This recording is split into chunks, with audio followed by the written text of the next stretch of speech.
Gyvenimas primena pasaką ant vairo gryną odą, net nebepamena vairavęs plastiką. Viskas fantastika, puošėsi italų treningų mafijozų, dviejų bobų svastika ir katų iš proto rinklis kažkaip tai išaugo, nebeliko faktų, nebeliko galinčių paliudyti, kad šitas kietas mafijozas buvo šūdas kažkada. Nežadėjau kautis, surinkus vyrų šimtus, naudot kobrus nuodus ir šaunamus ginklus, paspės pinklės, taip pat kaip šakalui, tai man netinka, kam to reikia, jei turiu kairį ir dešinę rankas.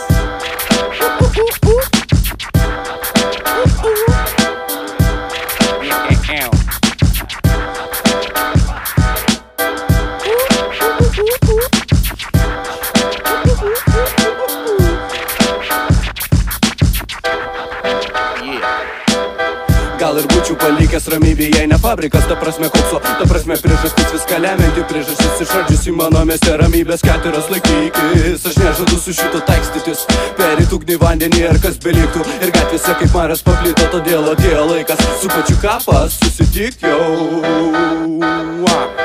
Pirmi žodžiai pranyktų, davė suprast, kada nieko nepadaryčiau, pamiršo, kad stipriausias tas, kuris neturi ko prarasti. Ir ką čia aš tas, kalbinantis tamsą, kas čia negrasinimas. Tiesiog įsidėmėk, sunaikinsiu, ta prasme viską, ta prasme pastangas lyg gyvų, ta prasme iki pelenų, kad nieko nebeliktų.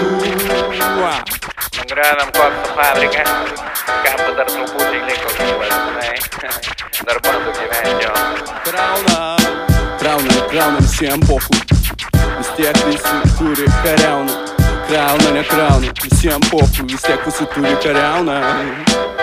Krauna, nekrauna, visiems pohui, vis tiek visi turi kariauna ir kariauna. Iki tol, kol gyva galva, tavo pastangos man primena vargą, kalam bazarą už tai, kad mušu pydurus ir jie girdi. Tu man tokį priminį, žinok, nusidedi, nors bakūras kalai į smarvę, nes tiki kažkada kariuomenį užsitarnaut valstybinę garbę. Ir kaip sakiau, pastangos primena vargą.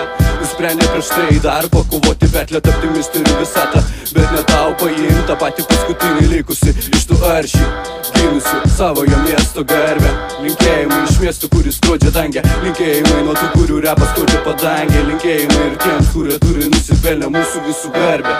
Respected.